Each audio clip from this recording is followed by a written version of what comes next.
ಬೆಳಗಾವಿ ಜಿಲ್ಲೆ ಖಾನಾಪುರ ತಾಲೂಕಿನ ಹಕ್ಕಿಪಿಕ್ಕಿ ಹಾಗೂ ಕಾತ್ಕಾರಿ ಆದಿವಾಸಿ ಸಮುದಾಯಗಳ ವಿವಿಧ ಬೇಡಿಕೆಗಳ ಈಡೇರಿಕೆಗೆ ಆಗ್ರಹಿಸಿ ಕರ್ನಾಟಕ ರಾಜ್ಯ ದಲಿತ ಸಂಘರ್ಷ ಸಮಿತಿ ನಿರಂತರ ಹೋರಾಟ ನಡೆಸಿತ್ತು. ಇದರ ಫಲವಾಗಿ ಜಿಲ್ಲಾ ಪಂಚಾಯತ್ ಮುಖ್ಯ ಕಾರ್ಯನಿರ್ವಾಹಕ ಅಧಿಕಾರಿ ರಾಹುಲ್ ಶಿಂದೆ ಅವರು ತಾಲೂಕು ಮಟ್ಟದ ಅಧಿಕಾರಿಗಳೊಂದಿಗೆ ಸ್ಥಳಕ್ಕೆ ಖುದ್ದಾಗಿ ಭೇಟಿ ನೀಡಿ ಪರಿಶೀಲನೆ ನಡೆಸಿದ್ರು. ಭೇಟಿಯ ವೇಳೆ ಸಿಇಒ ಅವರು ಆದಿವಾಸಿ ಸಮುದಾಯಗಳ ಮಕ್ಕಳ ಶಿಕ್ಷಣ, ಆರೋಗ್ಯ, ಕುಡಿಯುವ ನೀರಿನ ಸಮಸ್ಯೆ, ಆಧಾರ್ ಕಾರ್ಡ್ ಹಾಗೂ ವಸತಿ ನಿವೇಶನ ಸೇರಿದಂತೆ ಪ್ರಮುಖ ಮೂಲಭೂತ ಸೌಲಭ್ಯಗಳ ಸ್ಥಿತಿಗತಿಗಳನ್ನ ವೀಕ್ಷಿಸಿದ್ರು. ಬಳಿಕ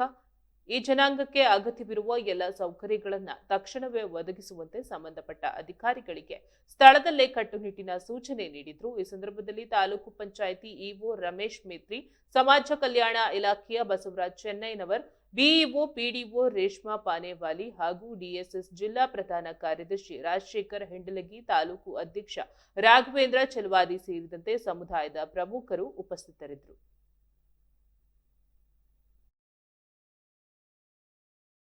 ಕಳೆದ 4-5 ವರ್ಷಗಳಿಂದ ಕಾಡಿನಲ್ಲಿ ಬದುಕುತ್ತಿರುವಂತಹ ಕಾಡು ಜನರ ಸಮಸ್ಯೆ ಇಟ್ಟುಕೊಂಡು ಮಾಡಿಗುಂಜಿ ಕಾತ್ಕಾರಿ ಸಮುದಾಯ ಇರಬಹುದು ಹಾಗೂ ಖಾನಾಪುರ ತಾಲೂಕಿನ ಸುತ್ತಮುತ್ತಲಿನ ಹಕ್ಕಿಪಿಕ್ಕಿ ಆದಿವಾಸಿ ಜನಾಂಗ ಇರಬಹುದು,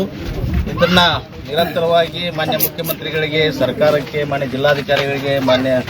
ಸಿಇಒ ಸರ್ ಅವರಿಗೆ ಹಾಗೂ ಸಂಬಂಧಪಟ್ಟ ಸಮಾಜ ಕಲ್ಯಾಣ ಇಲಾಖೆಗಳಿಗೆ ಮನವಿಗಳನ್ನು ಮಾಡ್ತಾ ಬಂದಿದ್ವಿ. ಕಳೆದ ಫೆಬ್ರವರಿಯಲ್ಲಿ ಮಾನ್ಯ ಜಿಲ್ಲಾಧಿಕಾರಿಗಳು ಒಂದು ದಿನ ಸಭೆಯನ್ನು ಏರ್ಪಡಿಸಿ ಇದಕ್ಕೆ ಒಂದು 50% ಕೆಲಸವನ್ನು ಮಾಡಿದರೆ, ಇವತ್ತು ನಮ್ಮ ಮನವಿಗೆ ಸ್ಪಂದಿಸಿ ಹಾಗೂ ಮಾನ್ಯ ಜಿಲ್ಲಾ ಉಸ್ತುವಾರಿ ಸಚಿವರ ಒಂದು ಆದೇಶದ ಅನ್ವಯ ಹಾಗೂ ಮಾನ್ಯ ಜಿಲ್ಲಾಧಿಕಾರಿಗಳ ನಿರ್ದೇಶದ ಅನ್ವಯ ಇಂದು ಇಲ್ಲಿ ಮೋಡೇವಾಡಿ ಹತ್ತರಗುಂಜಿ ಗ್ರಾಮದ ಇಂದ್ರಾನಗರ ಈ ಸ್ಥಳಕ್ಕೆ ಹಕ್ಕಿಪಿಕ್ಕಿ ಜನಾಂಗ ವಾಸಿಸುತ್ತಿರುವಂತಹ ಈ ಸ್ಥಳಕ್ಕೆ ಒಂದು ಮಾನ್ಯ ನಮ್ಮ ಸಿಇಒ ಸಾಹೇಬರಾದಂಥ ರಾಹುಲ್ ಶಿಂದೆ ಅವರು ನಿನ್ನೆ ದೂರವಾಣಿ ಕರೆ ಮಾಡಿ ನಿಮ್ಮ ಒಂದು ಹಕ್ಕಿಪಿಕ್ಕಿ ಆದಿವಾಸಿ ಸಮುದಾಯಗಳ ಹಾಗೂ ಕಾತ್ಕಾರಿ ಸಮುದಾಯಗಳ ವಿಶೇಷವಾಗಿ ನಾನು ಖುದ್ದಾಗಿ ಭೇಟಿ ಕೊಟ್ಟು ಅಲ್ಲಿರುವಂಥ ಜ್ವಲಂತ ಸಮಸ್ಯೆಗಳ ಬಗ್ಗೆ ಹಾಗೂ ಮಕ್ಕಳ ಶಿಕ್ಷಣ ಬಗ್ಗೆ, ಆರೋಗ್ಯದ ಬಗ್ಗೆ ಖುದ್ದಾಗಿ ಭೇಟಿ ಕೊಟ್ಟು ಅವರಿಗೆ ಇಮಿಡಿಯೇಟ್ ಆಗಿ ಅಲ್ಲಿ ಪರಿಹಾರ ಒದಗಿಸುವಂತ ಒಂದು ಕೆಲಸ ಮಾಡ್ತೀವಿ ಅಂತ ಹೇಳಿ ಸಾಹೇಬರು ಇವತ್ತು ನಮ್ಮ ಮನವಿಗೆ ಬಂದಿದ್ದಾರೆ. ನಮ್ಮ ಎಲ್ಲ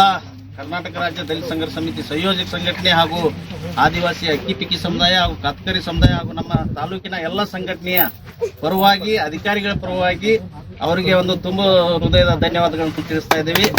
ಆದಷ್ಟು ಬೇಗ ಈ ಒಂದು ಮಕ್ಕಳಿಗೆ ಶಿಕ್ಷಣ ಇರ್ಬೋದು, ವೈದ್ಯಕೀಯ ಇರ್ಬೋದು, ಇಲ್ಲಿವರೆಗೊಂದು ನೆಲೆ ಅನ್ನೋದನ್ನ ಮಾಡಿಕೊಟ್ರೆ ನಮಗೆ ಎಲ್ಲರಿಗೂ ತುಂಬಾ ಸಂತೋಷ ಆಗ್ತದೆ ಅಂತ ಹೇಳಿ ಇವತ್ತಿನ ಈ ಒಂದು ವೇದಿಕೆ ಮುಖಾಂತರ ಹೇಳ್ತಾ ಇದ್ದೀವಿ. ನಿರಂತರ ಹೋರಾಟದ ಫಲವಾಗಿ ಕಳೆದ 4-5 ವರ್ಷಗಳಿಂದ ಕಾಡಿನಲ್ಲಿ ಬದುಕುತ್ತಿರುವಂತಹ ಕಾಡು ಜನರ ಸಮಸ್ಯೆ ಇಟ್ಟುಕೊಂಡು ಮಾಡಿಗುಂಜಿ ಕಾತ್ಕಾರಿ ಸಮುದಾಯ ಇರಬಹುದು ಹಾಗೂ ಖಾನಾಪುರ ತಾಲೂಕಿನ ಸುತ್ತಮುತ್ತಲಿನ ಹಕ್ಕಿಪಿಕ್ಕಿ ಆದಿವಾಸಿ ಜನಾಂಗ ಇರಬಹುದು